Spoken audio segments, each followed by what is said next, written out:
Општина Прилеп денес објави конкурс за доставување предлози за годинешните добитници на 3 ноемвриските награди.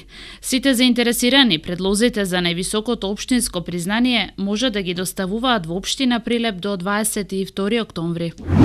Од ноќеска на полноќ започна да тече предреферендумскиот молк за неделниот референдум. Во Прилеп на референдумот во недела на 142 избирачки места право на глас ке може да остварат 69.309 полнолетни граѓани. Бербата на тутунот од годинешната реколта е речиси завршена, остануваат само околу 5% од вкупната реколта. Според експертите и представниците на тутунските здруженија, годинашнава берба заврши нешто порано од вообичаено поради временските прилики, односно честите врнежи, но сепак се очекува тутунот да биде со добар квалитет. Околу 80% од засадените површини се со сортата Прилеп, а останатите со сортата Јака.